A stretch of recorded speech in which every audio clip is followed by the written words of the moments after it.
My name is Alfredo Carmona. I'm the team leader for Integrity Engineers, and our senior design project is the Northwest San Antonio Recreation Center. The site for our project is located at 11426 I-10 West, San Antonio, right off of Fredericksburg Road. The site is for commercial use with nearly 4 acres for building and 0.75 acres of easement. There is an existing private easement for the detention pond, and the site is within city limits and is zoned for commercial purposes. The recreation center will be one story and will be approximately 23,500 square feet and will feature amenities such as a fitness area, basketball courts, racquetball rooms, men and women locker rooms, showers and restrooms, and a front desk. For our environmental portion of the project, an environmental site assessment phase 1 was conducted, and from further observations, there was no need for phase 2 as there are no hazardous materials within the site. From T to Q, our site is located under the transition zone, but not near the contribution zone within the transition zone. So from the Texas Administration Code, its respective chapters and sections, an Edwards Aquifer Protection Plan was not needed. For our tree survey following the UTSA Tree Preservation Plan, 40% of both significant trees under and greater than 6 inches of diameter is to be preserved. The heritage trees that were removed within the property were minimal, and outside of the demo limit were preserved a total of 94%. 54% of significant trees greater than 6 inches were preserved. 46% of significant trees less than 6 inches was preserved, meeting minimum requirements. For land development, we will build the retaining wall combined between concrete and MSC material. We will have a 2-entrance driveway, stormwater utility, parking lot.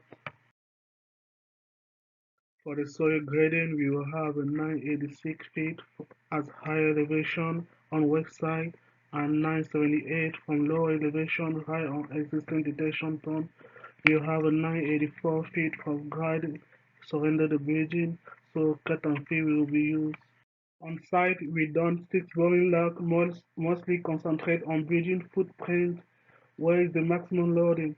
As you can see on the slide picture of boring number 1, we observe 1.5 feet dark limestone, 7 feet limestone in the neat clear, 0.82 inch as primary sediment, which is good to prevent any vertical deformation. That's all for geotechnical part.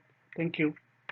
The foundation will be slab on grade. There will be 10 beams running in the long direction, 12 beams running in the short direction, and all beams will be 33 inches in depth.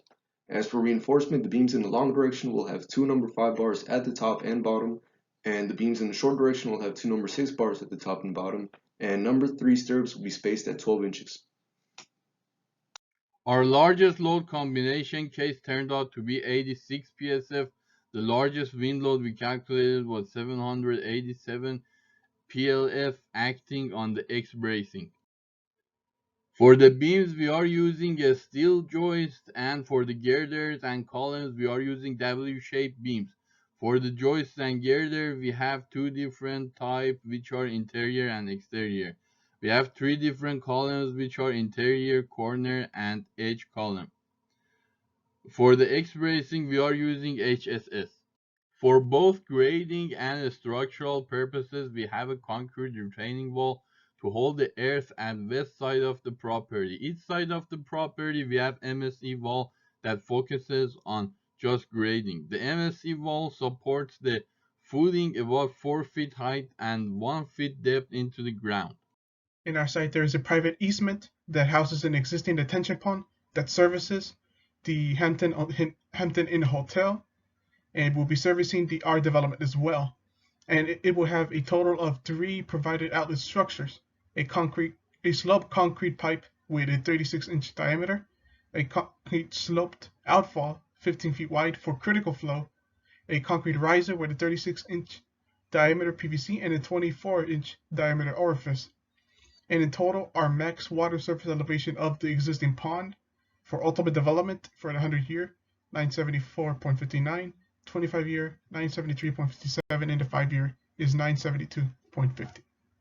Now for utilities, our water main is going to connect to an existing 12-inch main to the southwest of our property and is going to go up along our track and connect to an existing 16-inch main.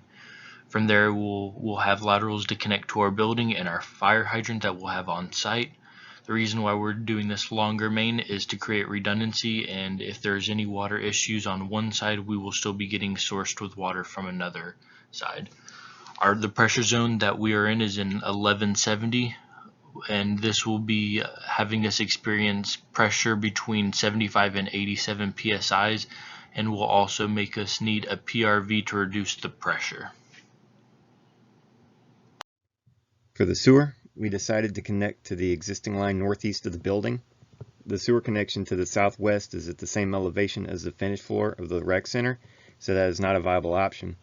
We'll have a 6-inch line leaving the building at a 3% slope for the first 144 feet, and then a 1.5% slope for the remaining 230 feet. This is the minimum required slope and will connect to the city's sewer line under an existing manhole with the connection elevation at 966 feet. Looking at the traffic, there are several thousand vehicles that travel northeast and southwest of our project site along main roads. Aside from the northeast access through the hotel parking lot, all other travel directions to our facility already have lights and other traffic mitigation. Nothing more needs to be done on our part. Are there any questions?